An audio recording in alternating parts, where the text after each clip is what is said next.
Hello friends, welcome to study with smartness. I hope कि आप जहां भी होंगे स्वस्थ एवं सुरक्षित होंगे। तो फ्रेंड्स, आज मैं आपके लिए लेकर आया हूं मगध साम्राज्य का उद्भव या फिर आप बोल सकते हैं उत्कर्ष। मतलब कि मगध साम्राज्य की उत्पत्ति कहां से हुई है और इसका विस्तार किस प्रकार हुआ है दोस्तों, उसके बारे में हम आज बहुत ही बारीक से बारीक अध्ययन करने वाले हैं। दोस्तों, अगर आपने मगध के बारे में पहले पढ़ा है तो बहुत अच्छी बात है, लेकिन अगर दोस्तों आपने आज तक नहीं पढ़ा है तो दोस्तों कोई दिक्कत की बात नहीं, क्योंकि आज के बाद दोस्तों आपको मगध से संबंधित कुछ भी आपके एग्ज़ाम में यदि पूछा जाता है आप उसको बड़ी आसानी से कर पाएंगे। और ये बिल्कुल श्योरिटी के साथ मैं बोल रहा हूँ, क्योंकि दोस्तों मगध का उल्लेख सर्वप्रथम कहाँ मिलता है, इसके बारे में क्या कहानियाँ हैं, हमारे ऋग्वेद में क्या बोला गया है मगध के लिए, हमारे पुराणों में क्या उल्लेख मिलता है मगध का। तो उन सभी से संबंधित जितनी भी जानकारियाँ हैं दोस्तों आज मैं आपको इस वीडियो में प्रोवाइड करने वाला हूँ। बस आपको पूरा वीडियो ध्यान से देखना है बिना स्किप किए हुए, ठीक है दोस्तों। उसके बाद आपको कोई भी डाउट नहीं होगा। अगर आपको कोई डाउट हो तो उसके लिए आप मुझे क्वेश्चन कर सकते हैं। दोस्तों, अगर आप इस चैनल पर नए आए हैं तो प्लीज़ चैनल को लाइक सब्सक्राइब कर लीजिए और दोस्तों साथ ही बेल आइकन जरूर प्रेस कर लीजिए, जिससे कि आपको आने वाली वीडियोस की अपडेट्स टाइम पर मिलती रहेगी। तो चलिए स्टार्ट करते हैं। मगध का उत्पत्ति देख लेते हैं कि मगध का कहाँ से उद्भव हुआ है या फिर मगध का क्या इतिहास रहा है। ठीक है, बहुत ही आसान भाषा में समझाऊंगा जिससे कि आपको कभी भी कोई दिक्कत आगे फ्यूचर में ना आए। चलिए देख लेते हैं। तो सबसे पहले बात करते हैं कि हमारे वेदों में क्या उल्लेख मिलता है मगध के बारे में। हमारे चार वेद हैं, ऋग्वेद, यजुर्वेद, सामवेद और अथर्ववेद। दोस्तों सबसे प्राचीन है ऋग्वेद और सबसे बाद का है अथर्ववेद। तो सबसे प्राचीन में दोस्तों जो मगध का उल्लेख है वह डायरेक्ट से नहीं मिलता है। वहाँ पे जो उल्लेख मिल रहा है वह किराट नामक जाति का उल्लेख मिलता है, जिसका शासक था दोस्तों प्रमंगत था। ठीक है, और उसकी पहचान ही की जा रही है मगध के रूप में। लेकिन जो उत्क मतलब स्पष्ट रूप से जो उल्लेख मिला हुआ है अथर्ववेद में मिला है। ठीक है, मगध का उल्लेख जो सर्वप्रथम मिला हुआ है अथर्ववेद में मिला है, जबकि अन्य तीन वेदों में नहीं मिला है। दोस्तों बात करेंगे हम वैदिक साहित्य में क्या उल्लेख है मगध के बारे में। दोस्तों वैदिक साहित्य से मगध के इतिहास की स्पष्ट जानकारी नहीं मिल रही है, क्योंकि इसमें प्रमंगत जो कि किराट जाति का शासक था जिसके बारे में हमको ऋग्वेद में मिला है उल्लेख, उसके अलावा किसी और शासक का उल्लेख भी वैदिक साहित्य में नहीं मिला है। तो कहने का मतलब कि वैदिक साहित्य में भी जो मगध का उल्लेख स्पष्ट रूप से नहीं हो पा रहा है। और दोस्तों मगध के जो प्राचीन इतिहास की जो रूपरेखा मिल रही है या फिर स्पष्ट जानकारी मिली है दोस्तों, वह आपको महाभारत और पुराणों से मिलती है। ठीक है दोस्तों, जिसमें मगध के सबसे प्राचीन राजवंश का उल्लेख मिलता है, जिसका संस्थापक कौन था, बृहद्रथ था। दोस्तों बृहद्रथ था और उसका उसके नाम पर ही दोस्तों उसके जो राजवंश था उसके राजवंश का नाम बृहद्रथ ही कहा जाने लगा। दोस्तों बात करेंगे बृहद्रथ के बारे में। तो बृहद्रथ के जो पिता थे दोस्तों उनका नाम था वसुचैद। ठीक है, बृहद्रथ के पिता का नाम वसुचैद था, जो कि उन्होंने मगध की जो राजधानी थी वसुमती या फिर गिरिव्रज, इसकी स्थापना की थी वसुचैद जी ने। ठीक है, जो कि बृहद्रथ के पिता थे। दोस्तों नेक्स्ट है कि बृहद्रथ का पुत्र जरासंध, जो कि एक पराक्रमी शासक था। दोस्तों जरासंध बहुत ही इंपॉर्टेंट है। अगर आपने महाभारत देखी है या फिर आपने पढ़ी है तो आपको जरासंध के बारे में बहुत अच्छे से पता होगा। ठीक है दोस्तों, जरासंध जिसने अनेक राजाओं को पराजित किया था। दोस्तों कहा जाता है कि इसने 86 राजाओं को पराजित किया था और करीब 100 राजाओं को बंदी बना के रखा था कहीं विशेष अवसर पर बलि देने के लिए। ठीक है दोस्तों, यदि जरासंध के जन्म के बारे में बात करें तो दोस्तों जो बृहद्रथ हैं इनकी दो पत्नियां थीं। ठीक है, और दोनों को ही पुत्र प्राप्ति नहीं हो रही थी। तो दोस्तों इन्होंने क्या किया कि ये एक महात्मा थे चंड कौशिक नाम के, वह उनके पास गया और उन्होंने अपनी जितनी भी सारी समस्याएं थी कि स्वामी जी मेरे साथ ऐसी ऐसी समस्या, मुझे मेरी दो पत्नियां हैं लेकिन मुझे मतलब पुत्र प्राप्ति अभी तक नहीं हुई है। तो उन्होंने क्या किया, जो महात्मा थे चंड कौशिक जी, उन्होंने एक फल दिया और बोला इसको अपनी पत्नी को खिला देना।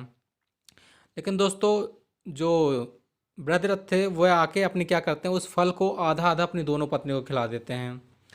अब जब क्या होता है, जब बाद में जब उनको पुत्र प्राप्ति होती है या फिर बच्चा होता है उनको, तो दोस्तों दोनों ही पत्नियों को आधा आधा होता है। मतलब जो एक हिस्सा एक पत्नी से और दूसरा हिस्सा एक पत्नी से। तो इस चीज़ को जब उनको बच्चा जन्म होता है तो उन दोनों बच्चे आधे आधे रहते हैं। तो उनसे क्या होता है, घबरा जाती हैं रानी और वह दोनों ही बच्चों को बाहर फेंकवा देती हैं। तो जब वह उस बच्चे को बाहर फेंकवाती हैं दोस्तों, वहीं से एक राक्षसी निकलती है जिसका नाम था जरा। ठीक है, वह जरा क्या करती है, अपनी जो मायावी जो शक्तियाँ रहती है उसके पास, उन शक्तियों से उस बच्चे को जोड़ देती है।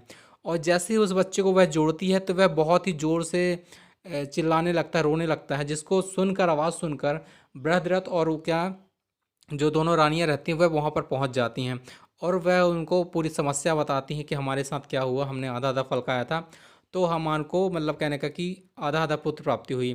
तो दोस्तों उस वजह से उसको जरा नाम की राक्षसी ने जोड़ा था, इसलिए उसका नाम क्या हुआ, जरासंध पड़ गया था।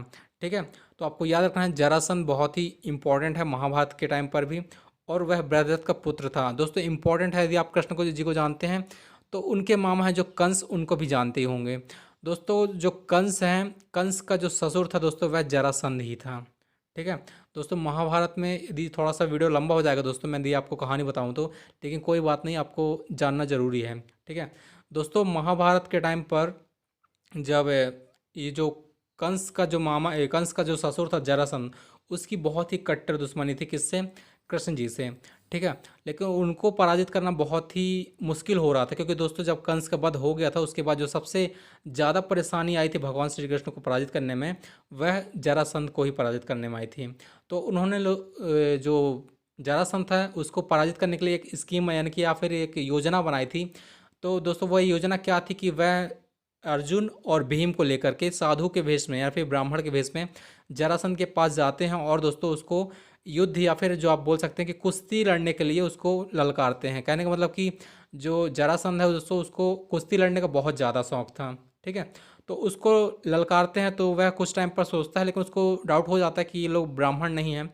उसके बाद श्री कृष्ण उसको अपना जो ओरिजिनल परिचय दे देते हैं कि हम ये हैं आपको, लेकिन ये मतलब कुश्ती लड़नी है आपको। तो वह कुछ सोचते हैं और उसके बाद वह राज़ी हो जाते हैं जरासंध। लेकिन दोस्तों उसको क्या हुआ था, जरासंध के पास एक वरदान ये कह सकते हैं या फिर उसकी एक खासियत बात थी कि वह कभी भी युद्ध में मतलब मल्ल युद्ध में या फिर कुश्ती लड़ते टाइम वो कभी हारता नहीं था। और यदि उसको कोई यदि उसके साथ क्या था दोस्तों, क्योंकि वो बचपन से ही दो हिस्सों में पैदा हुआ था, तो उसको यदि आप बीच से फाड़ दोगे तो भी वो बाद में जुड़ जाता था। ठीक है, उसको दो टुकड़े कर देंगे यदि आप, तो भी लास्ट में वह जुड़ जाता था, ऐसा होता था। दोस्तों क्या हुआ कि वह भीम से युद्ध करने के लिए लड़ मतलब तैयार हो गया था। तो उसने कहा जो कुश्ती का युद्ध चल रहा था वह 13 दिन चला था, और 13 दिन वो हर दिन वो ऐसा होता कि भीम उसको मार देते और उसके दो टुकड़े करके फेंक देते, लेकिन वह अंत में आकर दोनों ही टुकड़े जुड़ जाते थे। ठीक है, तो ऐसा ही चलता रहा दोस्तों। भीम एक टाइम पर आके थकने भी लगे थे, क्योंकि बहुत ही बार वो उनके टुकड़े कर सकते थे लेकिन उसके बाद वह जुड़ जाते थे। तो श्री कृष्ण ने उनको एक एक ऐसी योजना बताई या फिर उनको ऐसे दोस्तों एक लकड़ी उन्होंने ली श्री कृष्ण जी ने, और एक लकड़ी को बीच से तोड़ दिया और उसका जो मतलब राइट साइड का जो हिस्सा था वह लेफ्ट साइड फेंक दिया और जो लेफ्ट साइड का हिस्सा था वह राइट साइड फेंक दिया। मतलब यदि वो बाद में जुड़ने भी आए तो उनके जो मतलब जॉइंटिंग पॉइंट है वह अलग अलग हों, मतलब अलग अलग दिशा में हों। तो उस वजह से वह क्या हुआ कि वो लकड़ी जोड़ नहीं पाई। तो वही उस बात से क्या हुआ कि भीम को समझ में आ गया कि यदि मैं बीच से जरासंध को टुकड़े कर दूंगा बीच से, तो उनका जो राइट साइड का जो पार्ट है वह लेफ्ट साइड फेंकना है, जो लेफ्ट का पार्ट है वह राइट साइड फेंकना है। तो उसको उन्होंने वैसे ही किया और उससे क्या हुआ, जरासंध की मृत्यु हो गई थी, मतलब उनको पराजित कर दिया गया था। मतलब बहुत ही कोशिशों के बाद ऐसा सफल हो पाया था, जरासंध को उन्होंने हरा दिया था। ठीक है, तो बृहद्रथ का पुत्र था जरासंध। ठीक है, जो कि कंस का मामा कंस का ससुर था, जिसको श्री कृष्ण के हाथों श्री कृष्ण के निर्देश पर भीम के हाथों पराजित होकर मरना पड़ा था। और दोस्तों रिपुंजय इस बृहद्रथ वंश का अंतिम शासक था। ठीक है, आपको याद रखना है रिपुंजय इस बृहद्रथ वंश का अंतिम शासक था और वह कमजोर शासक था जिसकी हत्या उसके मंत्री पुलिक ने करवाकर अपने पुत्र को गद्दी पर बैठाया। मतलब कहने को दोस्तों जो मगध का जो इतिहास मिलता है वह अपन को महाभारत और पुराणों के टाइम पर मिलता है। दोस्तों अब आगे बात करते हैं, जब रिपुंजय की मृत्यु हो गई उसके बाद जो नया कौन सा वंश आता है सत्ता पर उसके बारे में बात करते हैं। तो दोस्तों जो नया सत्ता पे आता है दोस्तों वह हर्यक वंश आता है और उसको पितृहंता वंश भी कहते हैं। अब पितृहंता वंश क्यों कहते हैं दोस्तों, क्योंकि इस वंश में यह खासियत थी कि जो यदि जो भी राजा बना हुआ अपने पितृ मतलब अपने पिताजी की हत्या करके ही राजा बनता था। ठीक है, तो इसलिए इस वंश को पितृहंता वंश के नाम से भी जाना जाता है। दोस्तों बृहद्रथ वंश के बाद मगध में नया राजवंश सत्ता में आया जिसको बौद्ध एवं जैन ग्रंथों में हर्यक वंश कहा गया है। ठीक है, इस वंश के संस्थापक बिंबिसार थे और यही इस वंश के महान शासक थे जिन्होंने मगध साम्राज्य की नींव रखी थी। अब बात करते हैं दोस्तों बिंबिसार जी के बारे में। दोस्तों बिंबिसार हैं, उनका जो उपनाम था वह श्रेणी था। जैन ग्रंथों में इनको श्रेणी कहा गया। दोस्तों इनका जो टाइम पीरियड है वह 544 ईसा पूर्व से 452 ईसा पूर्व, करीब इन्होंने 52 वर्ष शासन किया था।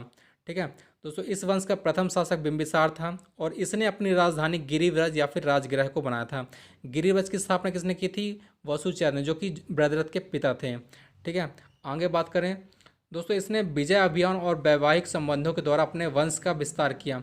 कई बार एग्जाम में पूछा गया क्वेश्चन है, आपको बहुत अच्छे से याद रखना है कि किस शासक ने अपने साम्राज्य विस्तार के लिए वैवाहिक संबंधों का उपयोग किया था। तो वह हर्यक वंश के बिंबिसार ही थे। ठीक है दोस्तों, इन्होंने 3 वैवाहिक संबंध बनाए थे, जिसके कारण वह इन्होंने अपना साम्राज्य का विस्तार किया था। पहला विवाह उन्होंने दोस्तों लिच्छवी गणराज्य के शासक थे चेटक, उनकी पुत्री चिलन्ना थी। दोस्तों कई जगह आपको इसका नाम छलना लिखा रहेगा, आपको कंफ्यूज नहीं होना है। चेटक की पुत्री चिलन्ना के साथ इन्होंने विवाह किया था। और दूसरा जो विवाह किया था वह कौशल नरेश प्रसेनजीत की बहन महाकौशला से किया था। ठीक है, और जो तीसरा विवाह था दोस्तों वह मध्य देश था, जो कि आधुनिक पंजाब वाला हिस्सा है। वहाँ की राजकुमारी थी क्षेमा। और दोस्तों जो क्षेमा है उनसे ही इनको जो पुत्र प्राप्ति हुई थी अजातशत्रु, जो कि बाद में इनकी हत्या कर देता है। तो वह क्षेमा से ही उनको पुत्र की प्राप्ति हुई थी अजातशत्रु की, आपको याद रखना है।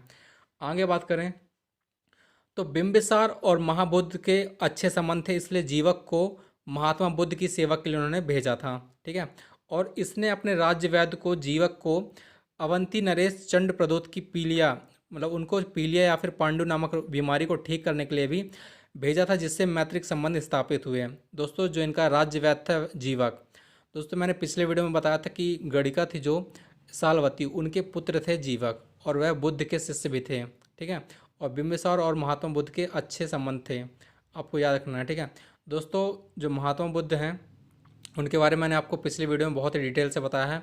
अगर आपने वो वाले वीडियोस नहीं देखे हैं तो आप प्लीज़ जाकर उन वीडियोस को देख लीजिए, क्योंकि उससे एक बहुत ही स्पष्ट लिंक जुड़ता है बिंबिसार के थ्रू। ठीक है, जो कि आपको उस वीडियो में बहुत अच्छे से पता चल जाएगा।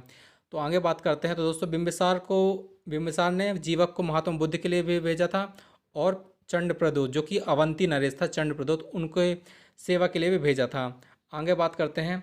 बिंबिसार ने अंग देश के शासक थे जो ब्रह्मदत्त को पराजित कर उसको अपने राज्य में मिला लिया था। ठीक है, अंग के जो शासक थे ब्रह्मदत्त, उनको पराजित कर राज्य में मिलाया और राज्य का विस्तार किया। दोस्तों यह जैन एवं बौद्ध दोनों धर्म के पोषक थे, या फिर उनको संरक्षक बोल सकते हैं। इसने राजगृह नामक नवीन नगर की स्थापना की थी। राजगृह दोस्तों इंपॉर्टेंट है, प्रथम बौद्ध संगीति यहीं होगी राजगृह में, अजातशत्रु के टाइम पर। ठीक है, इसने 52 वर्ष तक शासन किया। 492 ईसा पूर्व में इसके पुत्र अजातशत्रु ने इसकी हत्या कर दी और स्वयं राजा बन गया। अब हम बात करेंगे अजातशत्रु के बारे में। ठीक है, तो दोस्तों अजातशत्रु है, इनका जो उपनाम था कुणिक था, और इनका जो टाइम पीरियड है वह है दोस्तों 492 ईसा पूर्व से 460 ईसा पूर्व। तो आपको याद रखना है दोस्तों, यह प्रारंभ में जैन धर्म का अनुयायी था, लेकिन बाद में बौद्ध धर्म को भी संरक्षण प्रदान किया। ठीक है दोस्तों, इसके शासनकाल के 8वें वर्ष में बुद्ध को महापरिनिर्वाण प्राप्त हुआ। दोस्तों इनका जो बुद्ध जी का जो महापरिनिर्वाण हुआ था वह 483 ईसा पूर्व में हुआ था, और इसके 8वें शासन के 8वें वर्ष में बुद्ध हैं जो उनको महापरिनिर्वाण प्राप्त हुआ था, आपको याद रखना है। दोस्तों इसने 32 वर्ष तक मगध पर शासन किया। इसका एक मंत्री था जिसका नाम था दोस्तों वर्षाकर था, और इसकी सहायता से उसने वैशाली पर विजय प्राप्त की थी। ठीक है, नाम याद रखना है वर्षाकर। दोस्तों आगे बात करें तो अजातशत्रु का कौशल नरेश प्रसेनजीत से युद्ध हुआ। पहले तो प्रसेनजीत की हार हुई दोस्तों, उस युद्ध में अजातशत्रु ने प्रसेनजीत को हरा दिया, परंतु बाद में दोनों में समझौता हो जाता है, और जो प्रसेनजीत है दोस्तों वह अपनी पुत्री जो है वाजिरा का विवाह अजातशत्रु से कर देता है, आपको याद रखना है। जिससे क्या होता है कि उसका संबंध भी अच्छे हो जाते हैं और दोस्तों उसके राज्य का विस्तार भी हो जाता है। दोस्तों लिच्छवियों को पराजित करने के लिए रथमूसल और महाशिला कंटक नामक हथियार उपयोग किया था, जिससे काशी और वैशाली को जीत कर राज्य का विस्तार किया। दोस्तों रथमूसल और महाशिला कंटक, यदि आपको डाउट हो इनमें कि ये क्या चीज़ हैं, तो दोस्तों आपने अगर बाहुबली मूवी देखी होगी, तो जो बाहुबली जो मूवी की जो फर्स्ट पार्ट है, जो सेकंड एंडिंग वाला नहीं है, जो फर्स्ट वाला है, उसमें जब युद्ध होता है दोस्तों, जिसमें भल्लाल देव और बाहुबली दोनों ही, काकतीय नाम रहता है शायद, आई थिंक वो जो विलन रहता है, उसकी सेना को जब मारने जाते हैं तो भल्लाल देव के आगे जो एक चक्री लगी रहती है दोस्तों, आपने देखा होगा, उसको ही दोस्तों महाशिला कंटक, उसी टाइप का एक हथियार रहता है जिसमें वह आगे चक्री लगी रहती है जिससे वह काटते हुए जाती है, इसलिए महाशिला कंटक मतलब जो महा मतलब बड़ा और शिला मतलब पत्थर और कंटक मतलब उनको काटने वाला, मतलब बड़े बड़े पत्थरों को बड़ी इजीली ही काटने वाला एक हथियार था जिसको बोलते हैं महाशिला कंटक। और रथ मूसल दोस्तों आपने उसमें बड़ी आसानी से देखा होगा कि रथ मूसल, ठीक है। तो जो सेकंड वाला यूज़ होता है दोस्तों उसमें जो पत्थर उठाओ के बहुत फेंकते हैं वो वाला रथ मूसल कहलाता है। तो आपको दोनों ही उसमें आपको देखने को मिल जाएंगी। दोस्तों आगे बात करें तो राजगृह में स्तूप का निर्माण करवाया था। इसके शासनकाल में राजगृह की सप्तपर्णी गुफा में प्रथम बौद्ध संगीति का आयोजन किया गया था, ठीक है। राजगृह की सप्तपर्णी गुफा में प्रथम बौद्ध संगीति हुई थी। आपको याद रखना है कब हुई थी, 483 ईसा पूर्व पे, जब बौद्ध जी का महापरिनिर्वाण प्राप्त हुआ था।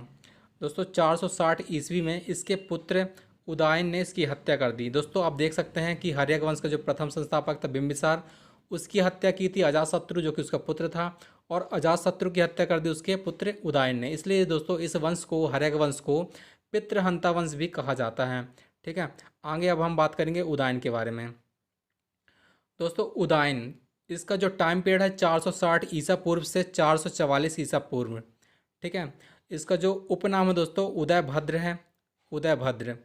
उदयन ने गंगा और सोन नदियों के संगम पर पाटलिपुत्र या कुसुमपुर, दोस्तों आपको याद रखना है पाटलिपुत्र का ही नाम है कुसुमपुर, नामक नगर की स्थापना की तथा राजगृह से अपनी राजधानी स्थानांतरित की थी। कहाँ, पाटलिपुत्र, या फिर जो अब वर्तमान में पटना नगर के, पटना के नाम से जानी जाती है, बिहार की कैपिटल है जो, ठीक है।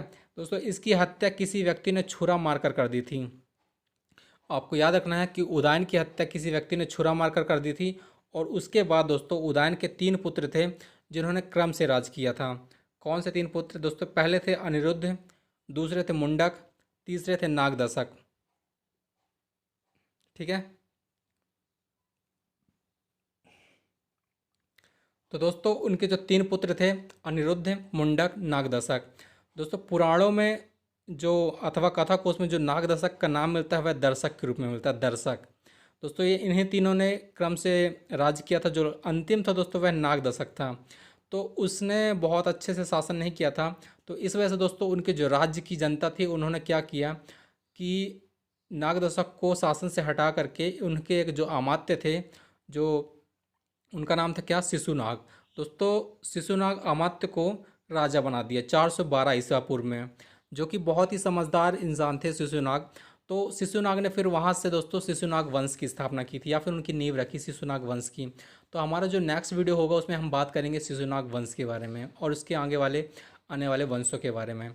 तो दोस्तों आप कोई देख सकते हैं कि इसमें दोस्तों किसने अपने ही पुत्र को शासन बनने के लिए, मतलब जो उनके पुत्र हैं उन्होंने अपने पिता को मारकर ही शासन पे बैठना चाहा, इसलिए इस वंश को हर्यक वंश के साथ साथ पितृहंता वंश भी कहते हैं। और यह 412 ईस्वी पूर्व में शिशुनाग ने इनसे यह राजपाट छीन कर अपने शिशुनाग वंश की स्थापना कर ली थी।